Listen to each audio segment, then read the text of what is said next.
นี้ก็สิไปนครหลวงเวียงจันทน์ไปเบียกด่วนถ้ามีมื้ออื่นนั่นว่าสิไปบริจาคอยู่ปากซองแต่ว่าบ่ได้ไปแต่มื้อนี้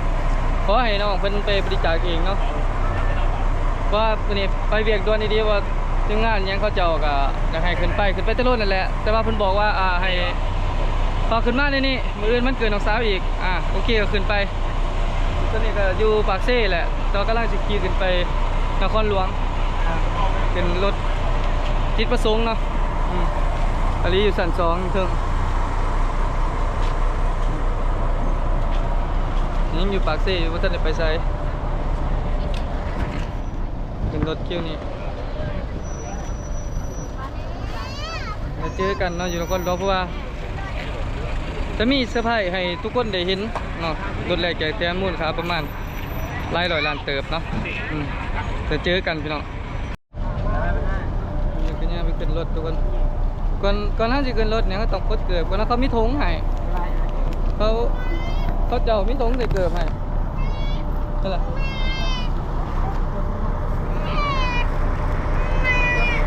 ตอนนี้เอาธงนี่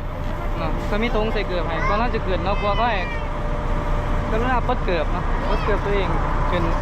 อยู่บนทีนอนตีเนาะอันนี้ขึ้นรถเตียงนอนเนาะลืมบอกเป็นรถเตียงนางแล้วรถตัวเตียงนอนตอนนครหลวงนี่ก็สิประมาณ8-9 โมงคนแหละโอเคเอาใส่ละนี่คือไปเบิ่งบนนั่นจะฟอง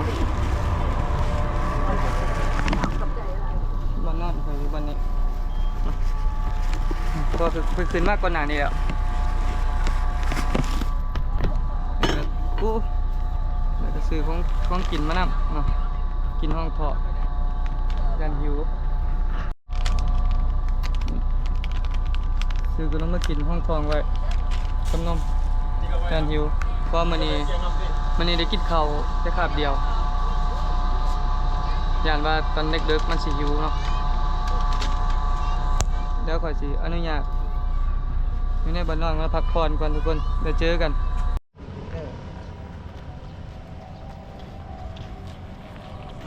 ชอบถือหัวเมื่อไหร่เสียผมเลยดึงผมเอาโตจริงและมอบผลครัวงามคงโดดเด่นและรวมถึง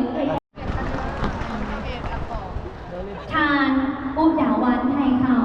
ตั้งหน้าห้องการท่านครหลวงเวียงจันทร์ที่เกียรติเขาหัวทานอภิซาทานโอภาษาวันนี้อดีกันได้มาเวียงจันทน์เซ็นเตอร์บ้างงานเปิดตู้รถของเนาะเป็นอยู่ในเครือข่ายทีมงานของกายเพลงเนาะทางโคงเป็นมาเปิดตัวรถใหม่เนาะสาขารถใหม่เนาะบริษัทของ GPX โอ้โหเสียงดังมันดังทุกคนก็จะได้ยินเนาะวันนี้อาลีไม่อยากมากกับคำซีไอเกิมแล้วก็ไอเตี้ยแล้วก็ไอเขียวเนาะแล้วก็มีสอมานำป้ากันมา6 คนวันนี้ก็มีอินฟลูเอนเซอร์มาหลายคนเนี่ยในงานและในโอกาสนี้ท่านนายขอเรียนเชิญเช่นเดียวกันถึงสู่เวทีเพื่อทำการถ่ายรูปเจ้าขอเรียนเชิญ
ให้แก่ทางนางน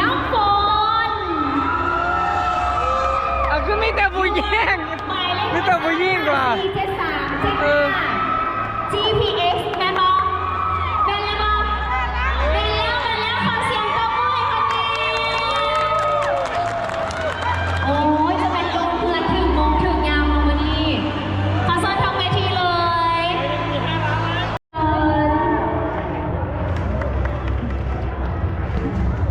มอบเงินสดโดยทานมุงพระจันทร์ไซวันนี้สิมอบไปเลย1 ล้านกี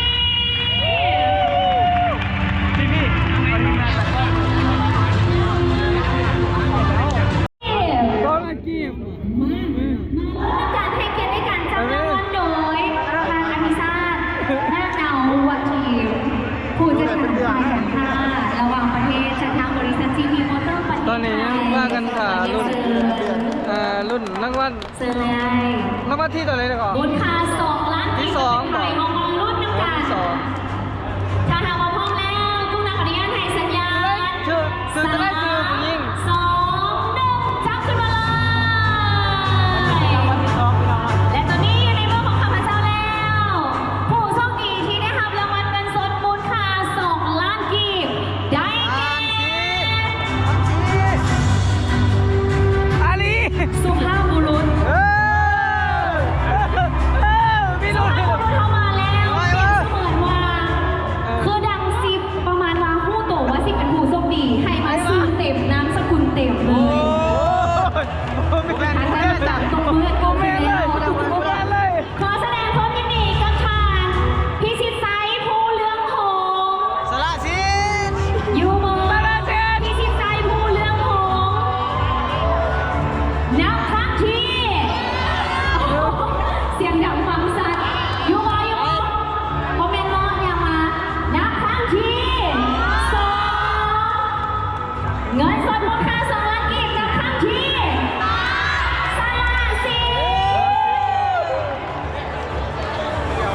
มาจับกันแบบต่อเนื่องเลย เนื่องจากว่าลายซื้อลงทะเบียนเขาหลายอีหลีเจ้าของรางวัลเงินสดมูลค่า2 ล้านกีบยังคงตามหาอยู่ และฮอบนี้ได้แก่ลูกค้าที่มีชื่อว่าทานคำใส่บุญทอง สีหาวัดกลัวแต่ครับหาดิ ชื่อดีล่ะว่าเป็นนะลูก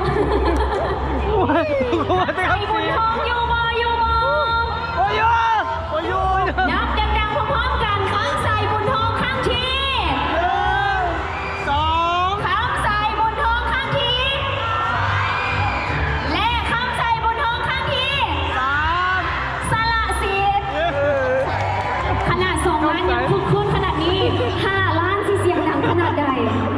มาทำการจับต่อเลยตอนนี้ยังคงซอกหาอยู่เนาะเปลี่ยนไป ก็เล ซื้ ย อ ถาม นางในบอล รุ่นรางวัลอยู่ ต้องเป็นผู้โชคดีลงทะเบียนและขอเป็นผู้ชายห้องที่4ผู้ชายแท้บอเพราะว่าผู้ชาย2 คนแล้วเนาะ ตัดสีมาดิเจ้า เป็นสุภาพสตรี โอ้ย แต่ว่าโมให้เปิดโมมา อันนี้เดี๋ยวขอถามทีมงานก่อนมาสิให้โมเนื่องจากว่าให้แต่ซื้อลินมา เพราะว่าโมสามารถยั่งยืนได้เนาะขออนุญาตตามกติกาเพราะว่าซื้อเขาโมสามารถกดสอบได้ ทีมงานทำว่าจังไหนบออนุญาตเนาะเพราะว่าข้อมูลบอครบถ้วนขออนุญาตซูเนาะเนื่องจากว่าข้อมูลบอครบถ้วนเขาจะขออนุญาตสงวนสิทธิ์ให้เนื่องจากว่าโมมีเปิดโพสและโมมีรายลักษณ์อักษรที่จะยั่งยืนเนาะมาต่อกันที่คนที่ 4 แล้ว ยังบ่ได้โอ้คุณเงินเกี่ยมมอบเลยได้นี่นะ สุภาพบุรุษมาอีกแล้วซื้อเสียงเพียงน้ำถือว่ามาเต็ม โอ้ย ทานสินไซโพธิสาร โอ้ยไอ้ไส้โอ้ขอเชิญเลย เออ ส่งกับบ้านเป็นของวันแล้ววันนี้ต้องเป็นสุภาพบุรุษขอเย็นเชิญเลย โดยเย็นเชิญไอ้คำมาเลยเนาะผู้ถือเงินสดพลังเงินนี่อยากแจกแหงแล้วขึ้นมาแจกขึ้นมามอบทางด้านเทิงเวทีเลยเงินสดมูลค่า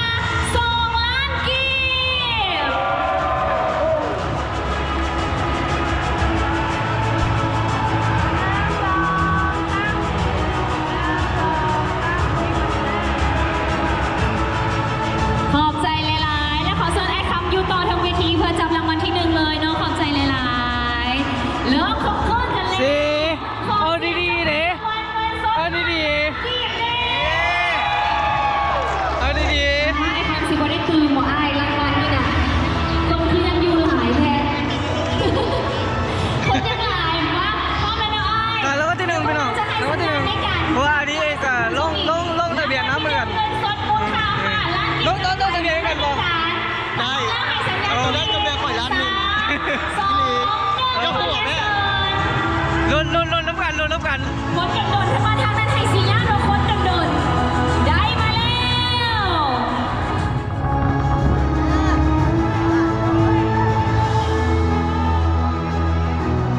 ได้แก่สุภาพบุรุษเจ้าของรางวัลเงินสดมูลค่า5 ล้านกีบจากงานเปิดตัวรถจักร GPX ของพวกเขาได้แก่ทานตีหมายเลข984261 GPX มากับดวงอีหลีขอเย็นเซินเลย โอ้ที่มาทานซีบางอย่างเนี่ย ฮะตัดสี ยินดีนะ คือว่าแต่สี จบแล้ว มอบให้ไปเลยตอนนี้เงินสดมูลค่า5 ล้านกีบ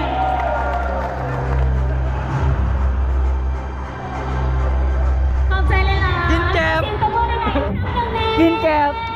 กินแกบซุปหมูหวาน ซุปหมูหวานพักผ่อนได้ทาง เมื่อวานมื้อนี้มื้อแรกก็มาแล้วเก่า กันไปเลยรายการของพวกเขายังไม่ได้สิ้นสุดในตอนนี้ยังจะม้วนสั้นกันยาวๆเติมอีกตัวกับทางทีมงานของพวกเขาเนาะจะเปิดเพลงม้วนๆพร้อมกับเสิร์ฟเครื่องดื่มให้กับบรรดาทานได้พร้อมแสดงความยินดีกับการเปิดตัวรถจักร GPX ของพวกเขาในครั้งนี้ดังนั้นแล้วน้องนักปฏิญาณเราส่งต่อเวทีให้กับทีมงานของพวกเขาต่อเลยเพื่อจะได้เปิดก่อนวันซึ่งกับงานของพวกเขาประกาศด้วยนะขอบคุณ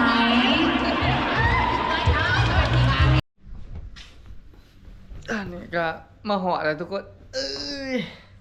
ดุนน้ำมันเกับตายบ่ได้ทั้งวันซับจบคลิปที่ตอนนี้ทุกคนเดี๋ยวเจอกันคลิปหน้าโดนอาทิตย์เดี๋ยวลงเถื่อเนาะทุกคนเนาะตอนนี้ก็อยู่ร่วมกันกับคำสีเนาะก็อยู่ห้องเดียวกันนี่แหละแต่ก็บ่ได้ใช้ชีวิตเป็นใดก็โดนเถื่อทุกคนแต่ก็ไปน้ำกันเรื่อยๆเจอกันคลิปหน้า